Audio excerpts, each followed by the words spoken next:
Hi friends, welcome to Relax Recipes. இன்னைக்கு ஒரு Eid special sweet recipe தான் பார்க்க போகிறோம். ரொம்பவே ஃபேமஸான அரேபியன் டெசர்ட் குனாஃபா எப்படி பண்ணுறதுன்னு சொல்லிட்டு பார்க்கலாம். இந்த மாதிரி குனாஃபா டவ் சூப்பர் மார்க்கெட்லாம் அவைலபிளாக இருக்கும். ஃப்ரீசரில் வச்சுருப்பாங்க. இந்த மாதிரி ஒரு பேக்கெட் எடுத்துக்கலாம். இந்த டவ் பார்த்திங்கன்னா நம்ம ரொம்ப மெல்லிஸான ஒரு சேமியா மாதிரி இருக்கும்.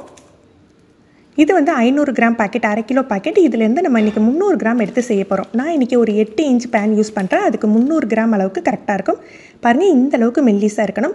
இந்த குனாஃபா டவ் கிடைக்கலனா நம்ம ஊரில் இருக்கிற நைஸ் வகையான சேமியா நம்ம எடுத்துக்கலாம்.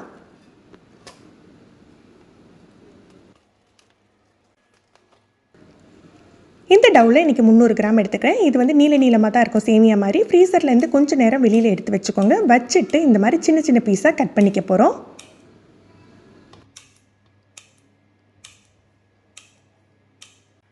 இன்றைக்கி எடுத்துருக்க அளவுக்கு 150 கிராம் அளவுக்கு வெண்ணெய் தேவைப்படும். இதை லைட்டாக உருக்கிக்கலாம். உருக்கிட்டு முதல்ல ஒரு 100 கிராம் வெண்ணெய் மட்டும் சேர்த்து நல்லா மிக்ஸ் பண்ணி விட்டுக்கணும். இந்த குனாஃபா டவ்வில் எல்லா இடத்துலையும் படுற மாதிரி மிக்ஸ் பண்ணிக்கணும். ஒரு ஈரத்தன்மை வந்து கொஞ்சம் சாஃப்ட் ஆகணும், அந்த மாதிரி கலந்து விட்டுக்கலாம். இதை கையால் தான் நம்ம மிக்ஸ் பண்ணிக்கணும். நீங்கள் ஸ்பூன் வச்சு மிக்ஸ் பண்ணிங்கன்னா இந்த அளவுக்கு ப்ராப்பராக மிக்ஸ் ஆகாது. நல்ல சாஃப்ட் ஆகிட்டு இப்போ இதை எடுத்து வச்சிடலாம். குனாஃபாவை பொறுத்த வரைக்கும் ஃபில்லிங் வந்து விதவிதமாக பண்ணலாம். நான் இன்றைக்கி பண்ண போகிறது பார்த்திங்கன்னா க்ரீமும் நம்ம வந்து மோசரல்லா சீஸும் சேர்த்து ஒரு ஃபில்லிங் பண்ண போகிறோம். உங்கள்கிட்ட இந்த மாதிரி ஃபுல் க்ரீம் இருந்தால் அதை எடுத்துக்கோங்க, இல்லை ஃப்ரெஷ் க்ரீம் எடுத்துக்கோங்க. இல்லை நம்ம பாலில் வந்து கார்ன்ஃப்ளவர் சேர்த்து ஒரு க்ரீம் மாதிரி பண்ணிவிட்டு அதை கூட நீங்கள் யூஸ் பண்ணிக்கலாம். நான் 150 கிராம் அளவுக்கு இந்த க்ரீம் எடுத்திருக்கேன், ஃபுல் க்ரீம் எடுத்திருக்கேன். இதில் இனிப்பு எதுவும் இருக்காது. பொதுவாக குனாஃபாவில் ஃபில்லிங்கில் உள்ள இனிப்பு வைக்க மாட்டாங்க. நான் லைட்டாக ஒரு மைல்டான இனிப்பு டேஸ்ட் வரணும் அப்படின்னு சொல்லிட்டு 2 டீஸ்பூன் மட்டும் சீனி சேர்த்து கலந்துக்க போகிறேன். இப்படி கலந்துக்கிட்டால் நம்ம சுகர் சிரப் சேர்ப்போம் இல்லையா, அது கொஞ்சம் அளவு கம்மி பண்ணிக்கலாம். இல்லை சுகர் சிரப் நிறைய சேர்க்க வேண்டியது இருக்கும். இப்போ இந்த மாதிரி ஒரு பேன் எடுத்துகிட்டு நல்ல பட்டர் தடவி வச்சுருக்கேன். இதில் நம்ம மிக்ஸ் பண்ணி வச்சுருக்கோம் இல்லையா குனாஃபா டவ், இதில் பாதி அளவு நம்ம போட்டுக்கணும். நம்ம இன்றைக்கி ஓவனில் தான் செய்ய போகிறோம். இன்னொரு ரெசிப்பியில் நான் பேனில் எப்படி செய்கிறது, சேமியா வச்சு எப்படி செய்கிறது அப்படின்னு சொல்லிட்டு போடுறேன். இதை நல்லா அழுத்தி விட்டுக்கணும்.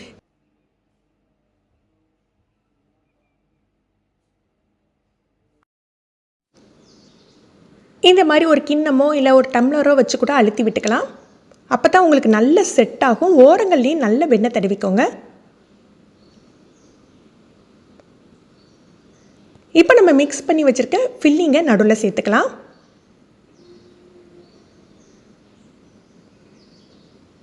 நீங்கள் குனாஃபா டவ் இல்லை, இந்த ஃபில்லிங்லாம் இல்லாட்டி கூட பரவாயில்ல, நைஸ் சேமியா வச்சுட்டு செஞ்சு பாருங்கள், ரொம்ப டேஸ்ட்டாக வரும். இதை லைட்டாக ஸ்ப்ரெட் பண்ணி விட்டுட்டு நான் மோசரல்லா சீஸ் சேர்த்துக்க போகிறேன். நான் இன்றைக்கி நிறைய அளவுலாம் சேர்த்துக்க போகிறது இல்லைங்க, கொஞ்சமாக தான் சேர்த்துக்க போகிறேன். உங்களுக்கு நல்ல சீஸியாக வேணும் அப்படின்னா நீங்கள் நிறைய கூட சேர்த்துக்கோங்க. நான் ஜஸ்ட்டு 1 லேயர் மட்டும்தான் சீஸ் சேர்த்துக்கிறேன். சேர்த்துட்டு மீதி இருக்க டவ்வையும் மேலே வச்சிடணும். வச்சுட்டு நல்லா செட் பண்ணிக்கலாம். மேலே வச்சு நம்ம அழுத்தையில் கொஞ்சம் கவனமாக அழுத்தணும். நடுவில் க்ரீம் இருக்குது பார்த்தீங்களா, ரொம்ப அழுத்தி ப்ரெஸ் பண்ணிங்க அப்படின்னா அந்த க்ரீம் வெளியில் வந்துடும்.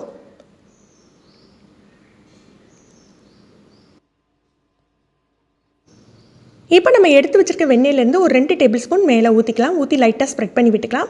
ஓவனை 180 டிகிரிக்கு ஒரு 15 நிமிஷம் ப்ரீ ஹீட் பண்ணி வச்சுருக்கேன். அதில் அந்த மிடில் ரேக்கில் இதை வச்சுக்கலாம்.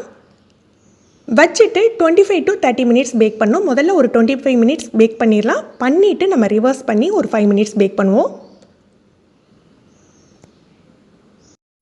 அதுக்குள்ளே நம்ம சுகர் சிரப் தயார் பண்ணிடலாம். 3/4 கப் அளவுக்கு சீனி சுகர் எடுத்திருக்கேன். அதில் அரை கப் அளவுக்கு தண்ணி சேர்த்துட்டு ஒரு 2 நிமிஷம் கொதிக்க விட்டாலே போதும். நம்ம இன்றைக்கி நடுவில் வச்சுருக்க ஃபில்லிங்லேயும் கொஞ்சம் இனிப்பு சேர்த்துருக்கோம். அதனால் மேலே ஊற்றுற சுகர் சிரப் கொஞ்சம் கம்மியாக தான் ஊற்ற போகிறோம். உங்களுக்கு நல்ல இனிப்பு ஜாஸ்தியாக வேணும் அப்படின்னா நீங்கள் 1 கப் சீனிக்கு 3/4 கப் தண்ணி வச்சு நீங்கள் சுகர் சிரப் தயார் பண்ணிக்கோங்க. இது இந்த மாதிரி பாயில் பண்ணி வந்தாக்கில் நம்ம கொஞ்சமாக லெமன் ஜூஸ் போட்டுக்கலாம். இது கட்டியாகாமல் இருக்கிறதுக்காக. இதில் ஃப்ளேவரிங்காக நீங்கள் ரோஸ் எசன்ஸ் சேர்த்துக்கலாம், இல்லை ரோஸ் வாட்டர், இல்லை வந்து நீங்கள் ஏலக்காய் கூட சேர்த்துக்கலாம். நான் இன்றைக்கி எதுவுமே சேர்க்கலை. பேக் ஆகி வந்துடுச்சு. கொஞ்சம் லைட்டாக செட் ஆனாக்கில் இப்படி ஓரங்களில் எடுத்து விட்டுட்டு நம்ம ஒரு பிளேட்டுக்கு மாற்றிக்கலாம். அடி வரைக்கும் பேக் ஆகிருக்கும். ஆனால் பார்த்தீங்கன்னா அந்த கலர் கோல்டன் கலர் வந்திருக்காது அடிப்பக்கம். இதுக்காக திரும்ப ஒரு 5 மினிட்ஸ் ஓவனில் வச்சு எடுக்க போகிறோம். நீங்கள் டாப் லேயரில் கிரில் மோடில் ஒரு 5 நிமிஷம் வச்சிங்கன்னா சூப்பரான ஒரு கோல்டன் கலர் கிடச்சிரும். இது கொஞ்சம் ஆறுனாக்கில் ரொம்ப ஆறிடக்கூடாது, கொஞ்சம் லைட்டாக வார்மாக இருக்கையில் நம்ம சுகர் சிரப் சேர்த்துக்கலாம். நீங்கள் சூடாக இருக்கையிலையுமே சுகர் சிரப் சேர்க்கலாம். சூடாக இருக்கையில் சேர்க்கையில் நிறைய எடுத்துக்கும் சுகர் சிரப்பை.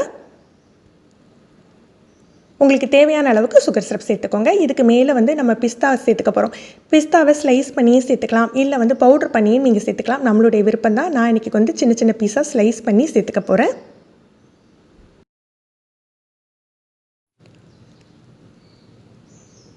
இப்போ இதை கட் பண்ணி சர்வ் பண்ணிடலாம். இதை சர்வ் பண்ணையில் கொஞ்சமாக சுகர் சிரப்போடு சேர்த்து சர்வ் பண்ணுவாங்க. நீங்கள் ஊற்றியும் சர்வ் பண்ணலாம், இல்லை இது பக்கத்தில் வச்சு கூட சுகர் சிரப்பை வச்சு கூட நீங்கள் சர்வ் பண்ணலாம்.